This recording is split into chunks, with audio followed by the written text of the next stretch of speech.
Pues está ya con nosotros Ramón Álvarez de Mont, socio del despacho Fabra y Fuster. Bienvenido, Ramón. Buenas noches, Carlos. A ver si conseguimos enterarnos, porque esto se ha convertido en una especie de jeroglífico. Primero nos presentaron una tarifa, y en la tarifa es verdad que prácticamente todos los tipos, bueno, todos los tipos bajaban. Ahora resulta que empezamos a descubrir eso que se ha conocido como la letra pequeña. Y cuando vemos la letra pequeña, resulta que si te despiden, pagas más. Resulta que por el ahorro, bueno, pues había determinadas cuestiones que no las conocíamos. Resulta que por el tema de los mínimos familiares, vale, a las familias se les beneficia, pero también se baja alguna deducción, por ejemplo, por asalariado, por trabajo.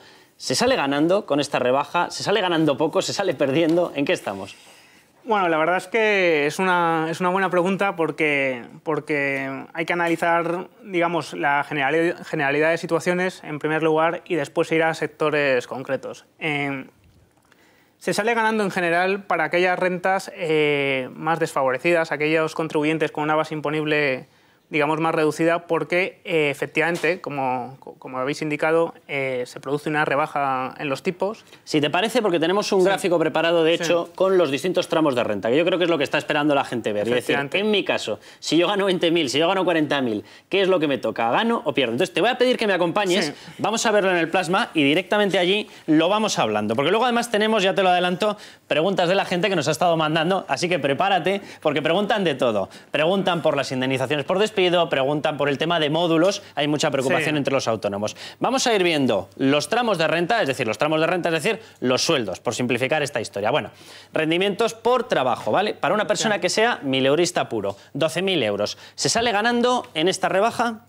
Se sale ganando, ya que aquí influye mucho, bueno, los primeros 12.000 euros están, digamos, exentos, de acuerdo con la reforma fiscal, caso que ya se daba tanto en 2011 como con el régimen transitorio, ya que incluso el primer tramo exento era más elevado.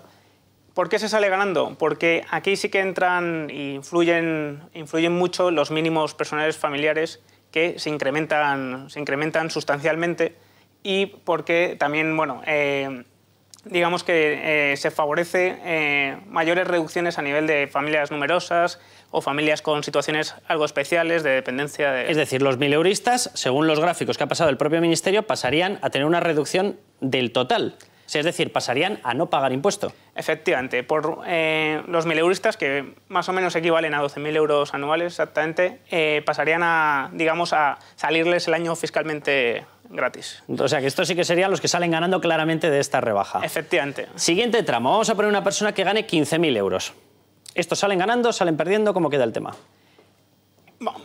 Como caso general salen ganando. Lo que pasa es que tenemos que empezar a considerar circunstancias especiales que se pueden dar, que, digamos, que de alguna manera el Gobierno ha eliminado beneficios fiscales que constaban antes en la ley de IRPF, que se han ido eliminando y que pueden afectar perfectamente pues a estos sectores. ¿Cuáles son esos incentivos que se han quitado? Por ejemplo, bueno, antes lo mencionabas tú, el despido pasa a estar grabado. Bien es cierto que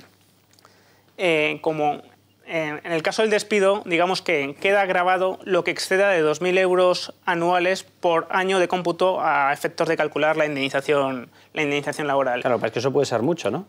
¿Esto a qué equivale, más o menos? Haciendo un cálculo un poco inexacto, porque es difícil calcular la cifra exacta. Pero aproximadamente a partir de un sueldo de 23.000, 24.000 euros anuales, ya se excedería normalmente ese cómputo de los 2.000 euros anuales en el caso de despidos improcedentes, que, bueno, con lo cual pasarías a estar medianamente castigado por esta rebaja. Efectivamente. Entonces, esos son... Por llamarle rebaja. Siguen siendo, digamos, contribuyentes con una base imponible no demasiado elevada, que en el caso de caer en desgracia por un despido, sí que la reforma fiscal, digamos, que no les saldría a cuenta. Siguiente tramo de renta. Para una persona que gane 20.000 euros. Ya entramos en cosas que pueden ser más rentas medias, porque en España, de hecho, la renta media ronda los 23.000 euros. Efectivamente. En este caso, vemos que si no se produce ninguna circunstancia excepcional, como hablábamos del despido, como hablamos también de no percibir dividendos, se supone que los dividendos normalmente los perciben bases imponibles, contribuyentes con bases imponibles a partir de medio altas, pero no es descartable que un contribuyente con una base imponible a partir de 20.000 euros pueda recibir dividendos. ¿Qué se producía antes? Se producía el efecto, digamos, placebo, que como estaban exentos los primeros 1.500 euros, la retención que se había producido a cuenta de ese ingreso era devuelta automáticamente al contribuyente. Y hablo de efecto placebo porque realmente es algo que no correspondía haber tributado con anterioridad, pero digamos que tenía un efecto positivo. Vamos a ver si te parece, vamos a ir avanzando para que nos dé tiempo a meter todas las clases medias, las sufridas clases medias, por decirlo de alguna manera. Aquí es donde ha empezado ya el debate. La polémica en la calle está en si esta gente está teniendo la misma rebaja que las clases bajas o está teniendo algo de rebaja. Yo, por los cuadros que han enviado desde el propio Ministerio, que son algunos de los que estamos viendo, la rebaja sigue existiendo, pero es verdad que es menor. Aquí la rebaja claramente es menor. Las circunstancias que se han modificado más allá de la rebaja de los tipos cada vez, digamos, son más probables que ocurran. Por lo tanto, en una declaración de la renta en la cual no hubiese ninguna de esas circunstancias, no hubiese percepción de dividendos, no hubiese aportación a planes de pensiones por encima de 8.000 euros, ya que se ha bajado el límite de 10.000 a 8.000 euros, donde por supuesto no hubiese ningún despido, efectivamente habría una pequeña rebaja, pero estamos en este tramo a partir de 50.000 muy cerca ya del umbral donde, digamos, la reforma fiscal empieza a ser perjudicial 100% para que el contribuyente que supere esa base. Pues vamos a ver si te parece el último pantallazo que tenemos, que es precisamente el de las rentas que podríamos denominar medias altas altas. Rendimientos anuales 100.000 y 150.000, dos casos. Según los datos que está enviando el propio Ministerio, la diferencia con respecto al año 2011, cuando deja el gobierno el señor Zapatero, sería de una subida del impuesto con respecto a aquello. Es decir, no se habría recuperado toda la subida, todo el sacrificio que se dijo en el inicio de la legislatura. Con seguridad. Se ha denominado un poco esta reforma fiscal precisamente por esto, como un régimen transitorio más allá de los 2 años que, digamos, que el gobierno aseguró, ya que la aplicación de los tipos más beneficiosos empezaría en 2016, por lo tanto sería un régimen transitorio de 5 años, y aquí con seguridad sí que la reforma fiscal, digamos, ya distribuye la carga impositiva que aligera en las bases imponibles más bajas a aquellos contribuyentes con una base imponible medio alta, que, como te decía antes, yo creo que la frontera se produce más o menos a partir de los 53.000, 54.000 euros. ¿Y por qué se produce, digamos, esta distribución de la carga impositiva?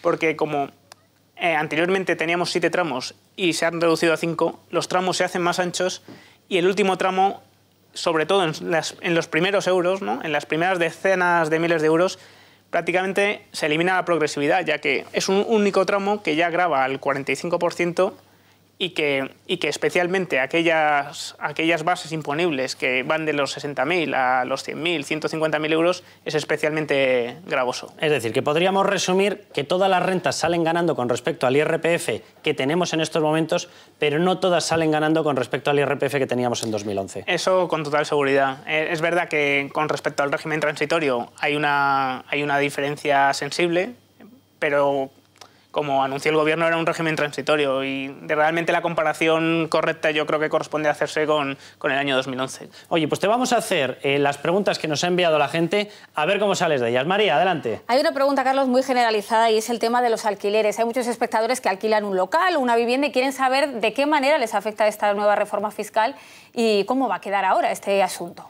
Es un tema bastante sensible y que podíamos haber perfectamente también mencionado como las causas probables, porque a partir de determinadas rentas pues es potencialmente posible que una familia tenga una segunda vivienda que destine a alquiler. Sí, una vivienda, una plaza de garaje, lo que sea. Y aquí digamos que sí que se ha producido un cambio bastante sustancial, no solo porque se reduce la reducción del 60% que operaba para la generalidad de los arrendamientos de vivienda habitual, baja del 60 al 50 esa reducción, sino que existía una reducción del 100% de las rentas procedentes del arrendamiento de vivienda para aquellos casos en los cuales el inquilino cumplía una serie de condiciones, una edad entre 18 y 30 años y superar un determinado nivel de renta, que digamos que ya no se hace esa diferenciación, sino que todos los rendimientos de capital inmobiliario se reducen al 50% y ya no existe esa posible reducción del 100%. Vamos con otra pregunta, María. A través de Twitter, Infodoctor Aljarafe nos pregunta, dice que le gustaría saber qué es eso de que hay que pagar IRPF de la indemnización por despido, que no lo entiende bien. A ver si se lo podemos explicar. La polvareda que ha montado esto. Es un tema muy sensible, la verdad, porque